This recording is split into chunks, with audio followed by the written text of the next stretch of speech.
Sir please sir wife ஹாஸ்பிட்டலில் சேர்த்திருக்கேன், பணம் தேவைப்படுது, கொஞ்சம் பணம் போட்டு விடுங்க சார். சரி சார் அப்புறம் பேசுறேன். சரிங்க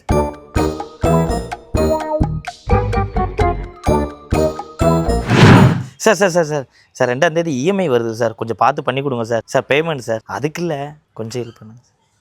சரி சார் நான் அப்புறம் பேசுகிறேன்.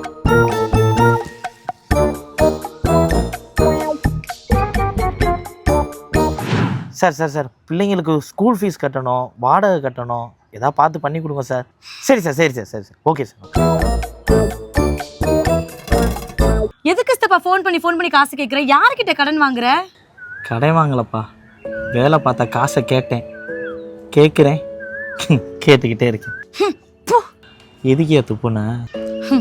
உழைச்ச காசை கேட்கறதுக்கு உழைச்சேன் காசு கொடுன்னு கேட்காம நம்ம சொந்த கதை சோக கதை சொல்லி காசு கேட்கிற கொடுமை வேற எந்த நாட்டிலையும் இந்த அசிங்கம் நடக்குமான்னு தெரியல ஸ்தப்பா. இனிமேல் ஆச்சும் நான் உழைச்சேன் காசு கொடுன்னு கேளு ஸ்தப்பா. நம்மளோட பர்சனலை யார்கிட்டயும் சொல்லணும் அவசியம் இல்லை. உழைச்சதுக்கு பணம் கேட்டு கெஞ்ச வைக்காதீங்க, அதுவும் பாவம்தான். உங்களை பணம் கேட்டு கெஞ்ச வைக்கிற அந்த நபருக்கு இந்த வீடியோ ஷேர் பண்ணி விடுங்க.